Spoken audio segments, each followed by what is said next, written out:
Assalamualaikum warahmatullahi wabarakatuh. Perkenalkan, saya Melati Mulia dengan NIM C1C021174. Di sini saya akan mempresentasikan mengenai materi sumber hukum Islam. Baiklah, langsung saja ke materi yang pertama, yaitu sumber hukum Islam. Sumber hukum Islam merupakan dasar atau referensi untuk menilai apakah perbuatan manusia sesuai dengan syariah atau tidak. Sumber hukum Islam yang telah disepakati oleh jumhur atau kebanyakan para ulama ada 4, yaitu Al-Quran, As-Sunnah, Ijma, dan Qiyas. Kemudian materi yang kedua yaitu jenis dan definisi sumber hukum Islam. Yang pertama Al-Quran, yaitu kalam Allah atau sebagai sebuah mukjizat yang diturunkan kepada Nabi Muhammad sebagai pedoman hidup. Yang kedua As-Sunnah, yaitu ucapan atau qauliyah dan perbuatan fi'liyah serta ketetapan takririah Nabi Muhammad SAW. Yang ketiga yaitu ijma, yaitu kesepakatan mujtahid dalam suatu masa setelah wafatnya Rasulullah terhadap hukum syara yang bersifat praktis. Yang keempat ada qiyas, yaitu proses penyingkapan kesamaan hukum kasus yang tidak disebutkan dalam suatu dalil.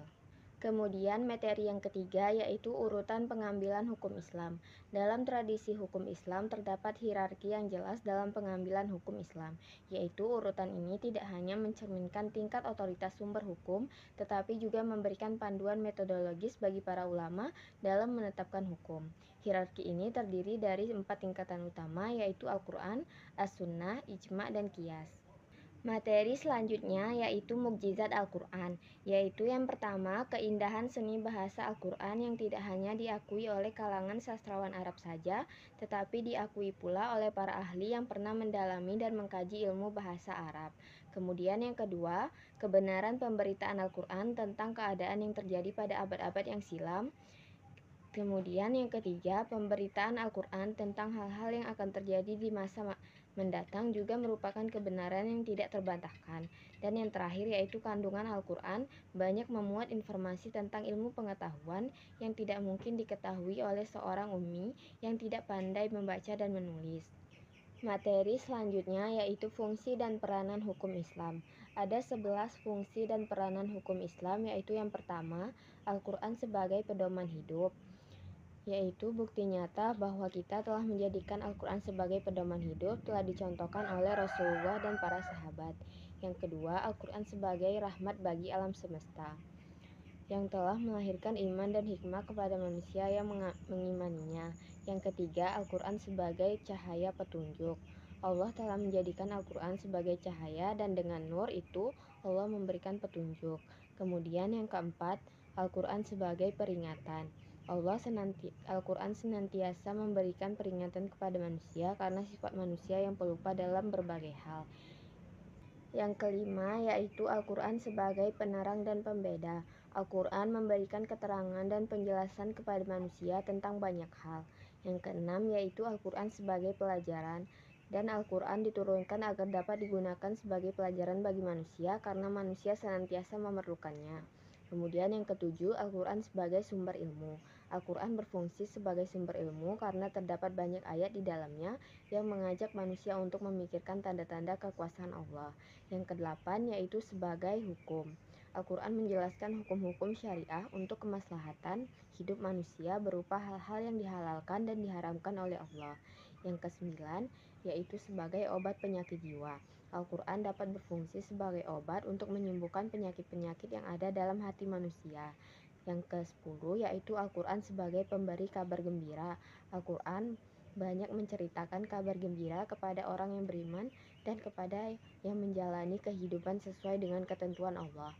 Dan yang terakhir yaitu Al-Quran sebagai pedoman melakukan pencatatan. Al-Quran memerintahkan manusia untuk mencatat transaksi hukum tunai dan menghadirkan saksi-saksi yang jujur. Materi yang selanjutnya yaitu fungsi as-sunnah. Yang pertama, menguatkan hukum yang telah ditetapkan dalam Al-Quran. Yang kedua, memberikan keterangan ayat-ayat Al-Quran dan menjelaskan rincian ayat-ayat yang masih bersifat umum. Dalam banyak hal, Al-Quran memberikan perintah dan larangan kepada manusia dalam kerangka garis besar saja dan masih bersifat umum. Yang ketiga, yaitu membatasi kemutlakannya. Yang keempat yaitu menafsiskan atau menghususkan keumumannya.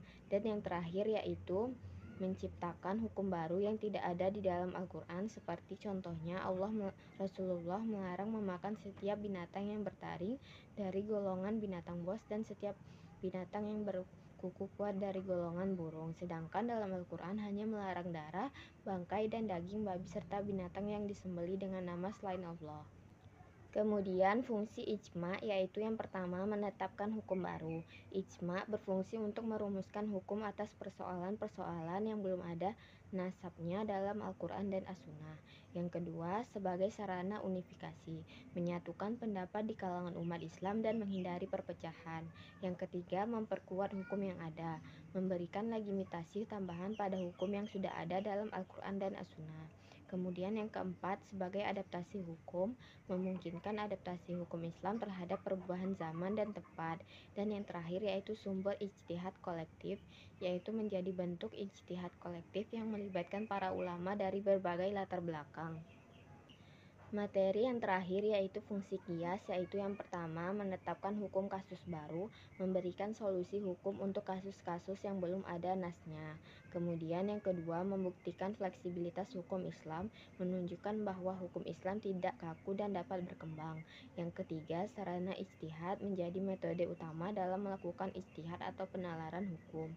Yang keempat, menjaga konsistensi hukum, yaitu memastikan konsistensi dalam penerapan prinsip-prinsip hukum Islam. Yang kelima, yaitu adaptasi terhadap perubahan, memungkinkan hukum Islam untuk merespon perkembangan teknologi dan perubahan sosial. Sekian, terima kasih dari materi saya. Wassalamualaikum warahmatullahi wabarakatuh.